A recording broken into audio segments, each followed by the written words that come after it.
เขาบริใส่แป้งพี่น้องทอดแบบบ้านเฮาเลยโดยสบายดีเด้อพ่อแม่พี่น้องวันสุขสุขคนเด้อมาพบพอกับน้องลาตีพี่น้องย้ำสวยเนาะพอดีสิมาหนึ่งพักพี่น้องมาเห็ดกินอยู่เฮือนเนาะมื้อนี้เพราะว่าเขานอนเฮือนเด็เป็นพักที่ว่าเก็บมามื้อนั้นพอดีแบบมีแนวกินอย่างอื่นแล้วพี่น้องแล้วก็ปะไว้ในตู้เนาะยังงามคือเก่าเป็นแบบพักธรรมศาสตร์พี่น้องเก็บมาสิมีหมักบวบแล้วก็มีผักบ่วงเนาะผักบ่วงบ้านเขาสิเอิ้นว่าผักบ่วงพี่น้องก็สิประมาณนี้เขาสิเอามาหนึ่งวันนี้เขาข้างอันหวดไว้แล้วสิเอาอันนี้บักเขือ2-3 หน่วยสิเอาลงก่อน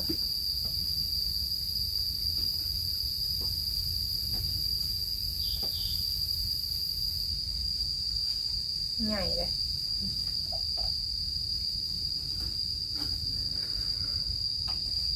พักอันนี้มันซุกไว้อยู่เลยสิเอาลงตำลังเขาล้างมาแล้ว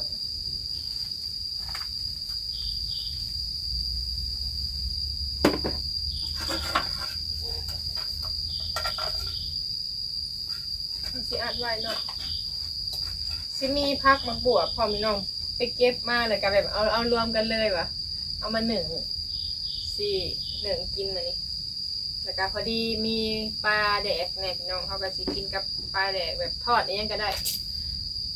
หมกเอากระแสบพี่น้องปลาแดกตอนใหญ่เนาะเขาสิหนึ่งไว้เดินเติบแล้วก็เที่ยวมาปีนเอาแบบมันซุกทางหลุมแล้วเขาก็จังสิกขึ้นมาเขาก็หนึ่งไว้โดนเติบพอแล้วพี่น้องเขาสิก2 เถื่อแล้วก็ปุ้งอะไรแบบนี้มันก็สิซุกไว้แน่เนาะเป็นผักธรรมศาสตร์มันอ่อนพี่น้องเด็กเขาสิเอาผักบ่วงนี่ขึ้นเทิงพี่น้องเกินผักบ่งเลยเพราะว่าใบมันสิบางแต่ว่าเขาต้องหนึ่งเนาะกินดิบบ่ได้พี่น้องมันกับบ่เคยกินเนาะว่าเป็นรสชาติเป็นแนวใดก็เลยว่ามาหนึ่งเอาดังฐานน้องอย่าลืมกันบ่ได้เป็นฐานหมุนที่ว่าเขาเก็บเอาแหละมาห่อนไว้ดัง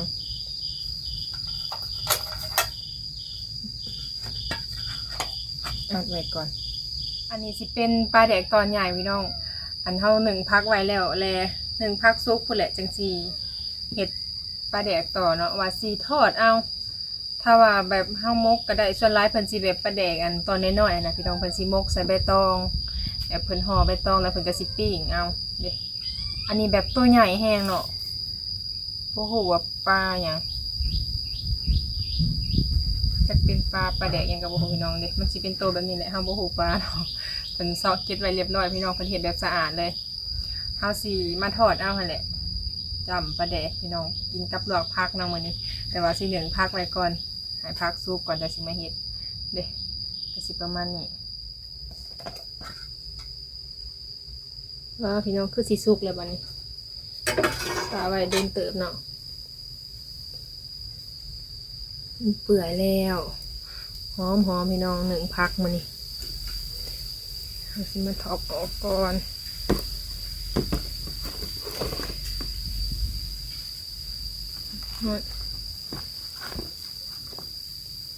เด็กน้องยังหลังบวบมันยังเหี่ยวพี่น้องแต่ว่าบัดพักบ่วงพลายังงามอยู่ไม้ทวนๆไปเลยเด็กเวลาเขาลวกก็สิเป็นแบบนี้อันนี้เป็นยอดหลังบวบแต่มันก็อ่อนอยู่เลย1 พักเรียบร้อยบาดนี้พี่น้องเนาะสุกแล้วหอมผักธรรมศาสตร์มา1 กินกับปลาแดกเอาออกไว้ให้เย็นก่อนเนาะเวลาเขากินจังบ่ฮ้อนทั้งนี้เขาก็มาขั่วอันหมักเพชรดิบพี่น้องกับอันหัวหอมแดงเนาะเขาจังมาตำปลาแดกเขาก็สิทอดแบบต่างหากเขาบ่ได้ปิ้งสิทอดเอาเขาก็มาหาเครื่องหอมใส่ก่อน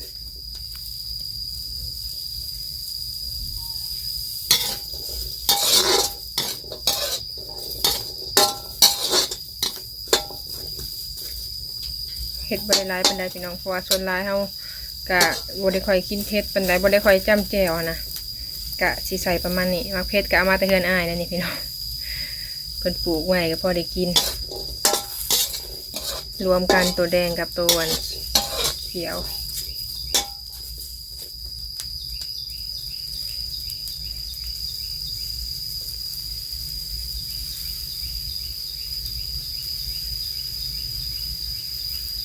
บรรยากาศมื้อนี้สีลมๆหน่อยๆนึงนี่บดพร้อมพี่น้องจังหวะฝนสิตกบ่หรือว่าอันใดพวกท้องฟ้าทางนี้ก็แป้นเบิดแล้วเพราะว่าแม่ตู้เพิ่นทางออกอันนี้มันเป็นทางดินเพิ่นแต่ว่าเพิ่นทางต้นขายังออกตอนแรกก็บ่ฮู้พี่น้องว่าแบบย่านมันบ่ย่างหั่นนะถ้าเฮาทางออกแล้วก็แป้นเนาะเด้เพิ่นแยกคุมต่างหากอันนี้เพิ่นปลูกต่างหากแล้วมีแต่ดอกขาขึ้นมาแต่ว่ามันแก่แล้วกินบ่ได้เนาะก็เลยบ่ได้เอาไปนึ่งปกตินะเพิ่นสิเอาไปนึ่งรวมกับนอขาหั่นนะแต่อันนี้มันกินบ่ได้ซ้ำนี่เพิ่นตัดอันนั้นมันออกตัวใบแก่มันนะปลาไว้แต่ใบอ่อนมันก็แปนหัวจิงไข่ก็ลายแห้งแล้วพี่น้องบาดนี้ปุ๊ฝนตกช่วงกี้นี่แหละเห็ดให้พักงามลายเต๋อเลยสามสิกินถ้าเวลาเขาอยากใส่เวียกยังกับสามสิเอาไปต้มค่ะนะเนาะลมวอยๆเลยบรรยากาศก็พายเฮาหักลงเบิดพี่น้องเวลาพายุมาแล้วก็อันตรายอยู่ทางนี้เพิ่นก็มากินนมอยู่นี่ให้ลูกกินนมมอง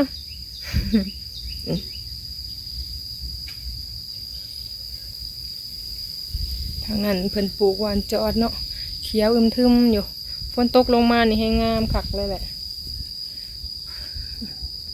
เขาขวดมักเพชรอยู่ตอนนี้ขวดมักเพชรกับหัวหอมพี่น้องเครื่องหอมสีใบกินกับ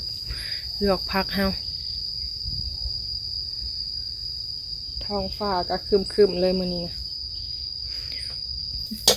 มาทางนี้ก็ได้เลยพี่น้องเลยมันแหมเลยแต่เขาสิไปล้างหมอมันทอดปลาแดกต่อไปถ้าเขาขวดวันนี้มันก็สีหอมมันสิมาทอดปลาเอาน้ำมันลงก่อน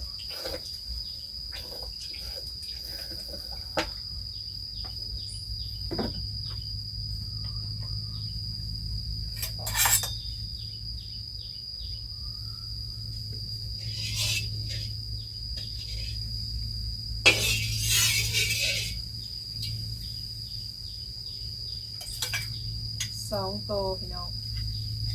สิให้น้ำมันเดือดก่อนหน่อยหนึ่ง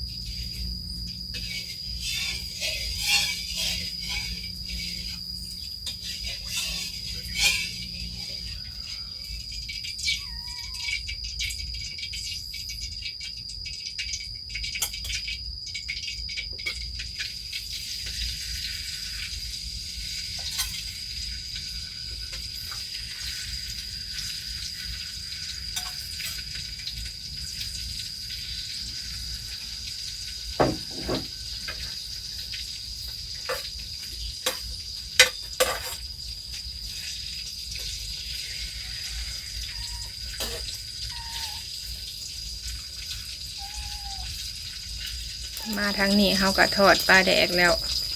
2 โตบริติดหมอเลยพี่น้องดิกับพอดีคำนี้ให้น้ำมันเดือดแล้วเขาก็เอาลงเข้ากันสุดๆเลยพี่น้องกับลวกผักนี่เมนูปลาแดกนี่ขาดบ่ได้ ถ้าว่าปลาแดกบ่แซ่บกะเขาจ้ำกับบ่แซ่บเนาะส่วนหลายเขาสิแบบจ้ำแต่น้ำปลาแดกกับแจ่วพี่น้องส่วนหลายมันสิบ่มีปลาแดกก่อน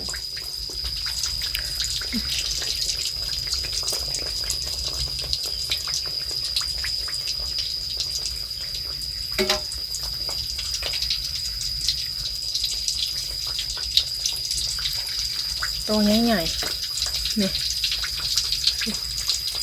เหลืองห้อยๆเลยเดี๋ยวก็ได้แหละ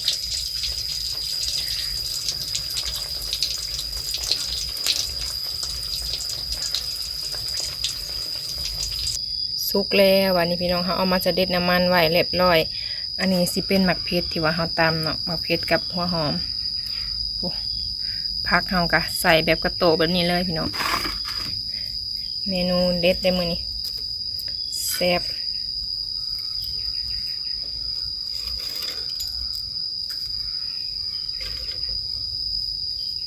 ที่มีหมักเพชรมันพร้อมเขาทอดใส่กันให้มันหอม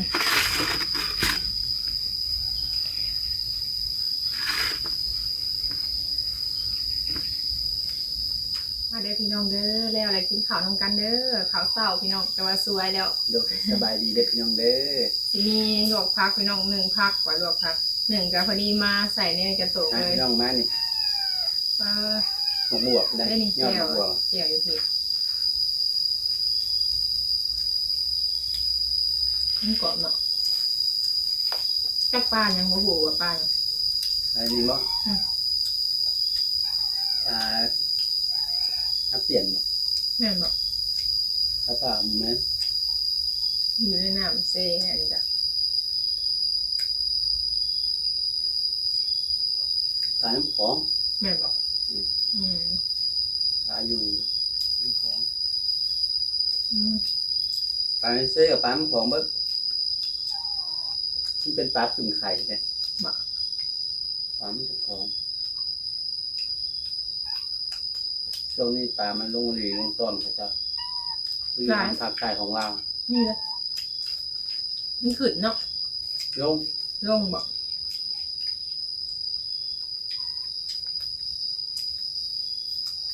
ลงหมดขึ้น ตาม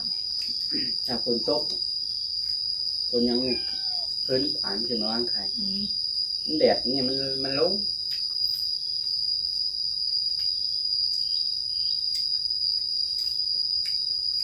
ปกติยำเนี่ยปลาขึ้นจะเห็นเพิ่นถ่ายลงนะมันลงมันถึงหลีอย่างยำเพิ่นนะปลาคือลงรวมถึงไข่แล้วลงสะโพกปลาได้บริเวณเจ็ดลงปลาหนัง เป็นบางส่วนเนาะ ขึ้นปลาหนังลง ส่วนข้างเมื่อกะไปหากับพ่อได้อยู่พี่น้องปลาแบบมันจะหลายชนิดเนาะรวมกัน ยังคือช่วงมั้ยคือช่วงมั้ยก็ได้หลาย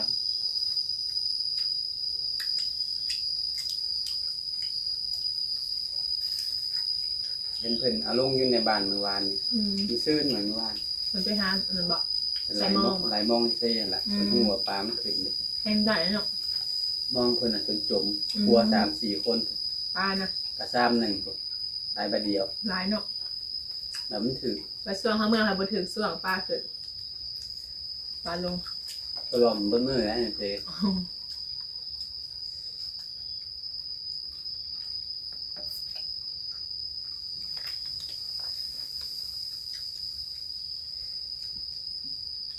พักกระเทียมกระโตก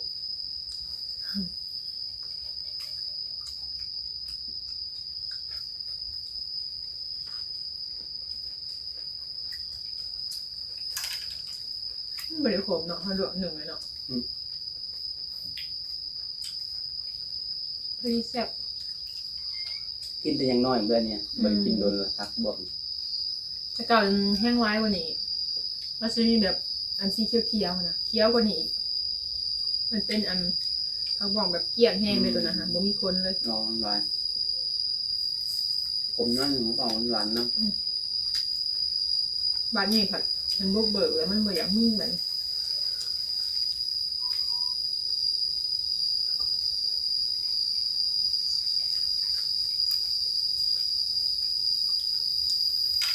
น้ำขึ้นนี่เป็นผ้าก็เป็นส่วนกันเท่ส่วนปลาแก้วเป็นนะปลาแก้วปลาคาบฟองคาบฟองอ่ะมันจะขึ้นมากอะได้ทั้งกุ้งแนวแล้วก็พักอันบ่วงนี่นะคนหากินอยู่บ้านตะกี้คุณผู้เฒ่าเป็นก็ลงส่วนใส่เนียงใส่สวิงก็ลงส่วนเดียวกันแหละ ไปกินไป ใส่วิงสอดไอแรมเนี่ยผมลงมาสอน สอนปลาน่ะ คือเขาเป็นผู้ชายแต่บ่มักหานั่นนะหาปลาหน่อยไปยังตอนนั้นบ่มักหาเป็นไร เรื่องใช่ไหมที่ตัว แซ่บหลายมื้อนี้ผักกะเต็มกระโตกเลยพี่น้องเบิ่งแหน่ธรรมชาติเนาะเฮาก็ถอกใส่นี่เลย กินแบบคักๆเด้ปลาแดกกะเฮาทอดมาก็สิเป็นสีแบบเหลืองๆพี่น้องบ่ได้ติดหม้อเลยบ่ได้ติดก้นหม้อแล้วก็สิมีแจ่วอันมักเผ็ดนำแต่ว่าอันนี้มักเผ็ดเฮาทอดใส่อยากกินกับก็ได้ มักเผ็ดทอดกับอันปลาแดกทอดนี่เข้ากันเลยได้พี่น้องมักกิน ขออนุญาตกับเพาะมัน แม่นขออนุญาตกับพอ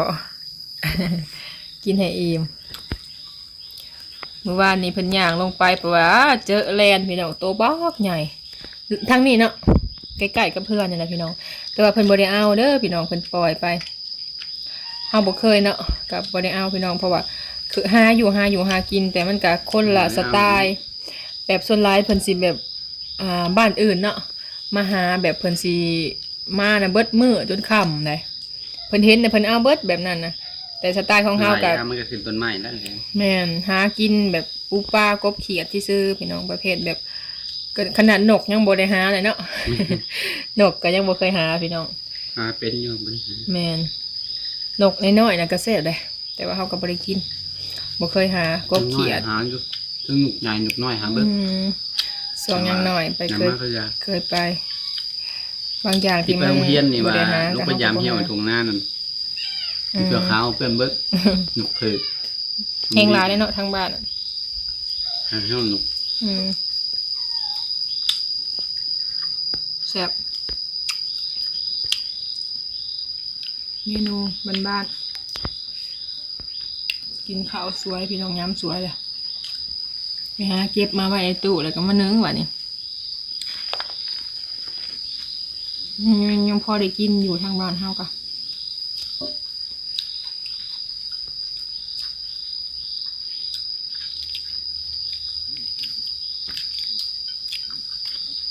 มันบริเค็มเนาะพอดีแซ่บตัวเพิ่นหากะเห็ดเพิ่นเห็ดแล้วเพิ่นจะส่งมาเลยประจัง เห็นโดนแล้วอันนี้เค็ม แม่นบ่ เป็น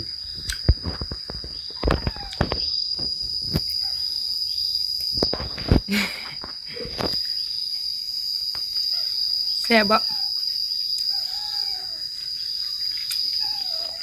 บ่เก่งบ้านนาเสียงแมวกับพี่น้องเพิ่นได้ยินกินอาหารบัดให้เขาอันแบบละล่าเพิ่นบ่กินนะจำแบบนี้ให้เพิ่นกินเพิ่นก็มักกินแนวกินเนาะเนี่ยได้ยินแต่เสียงนกเสียงหนู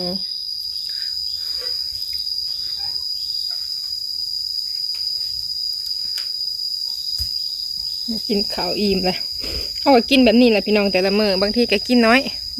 บางทีก็กินหลายแบบหลายๆคนก็กินหลายอยู่บางทีก็ประเภทแกงหน่อไม้อีกอย่างไรพี่น้องตำหมักหูกินไปเป็นคนที่บ่ได้ค่อยกินข้าวปานใดพี่น้องซ้อยยังน้อยก็กินหลายแบบมันแบบใหญ่มากแล้วก็แบบเฮาเฮ็ดเวียกอีกอย่างเลยค่ะนะแล้วก็คืออิ่มไปเลยได้ยินแต่เสียงแมงจักจั่นจิลีดบ่อีหยังบรรยากาศอยู่เฮือนมื้อนี้ก็สิพากันไปเนาะคือเก่าพุ่นแหละพี่น้องมื้อนี้ก็ไปเวียกแถวนอกพุ่นแหละหาอยู่หากินไปแต่ละมื้อพี่น้องเอ้ยการใช้ชีวิตก็อันใดที่กลุ่มกินในครอบครัวเฮาก็เฮ็ดไปพอได้ใช้จ่ายเนาะหลายๆอย่างพี่น้องปัดค่าใช้จ่ายผัดว่าใช้จ่ายทุกมื้อพี่น้องเฮาก็เลยหาแบบนี้เลือกเส้นทางที่ว่าได้ไวพี่น้องอาจจะบ่หลายแต่ก็ได้ไวแล้วก็ได้ใช้จ่ายทุกมื้อนี่หั่นนะคือการเฮ็ดทานเนาะพี่น้องมันก็เมื่อยเลยเมื่อยแล้วก็หนักอยู่แล้วก็ต้องมีความอดทนสูงแต่เฮาก็เฮ็ด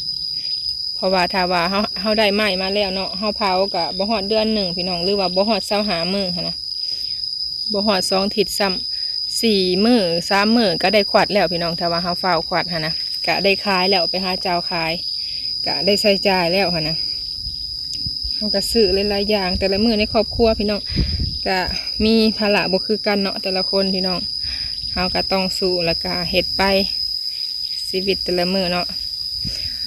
เอาพี่น้องจังใดมิตรว่าคลิปนี้ก็สิขอจบคลิปแล้วพี่น้องเด้อถ้าพบพ่อคลิปหน้าเนาะขอบคุณพ่อแม่พี่น้องเบิดสุขสุขคนที่รับชมคลิปบ่ขามโฆษณาเด้อคลิปนี้ลาไปก่อนขอกล่าวคำว่าสบายดี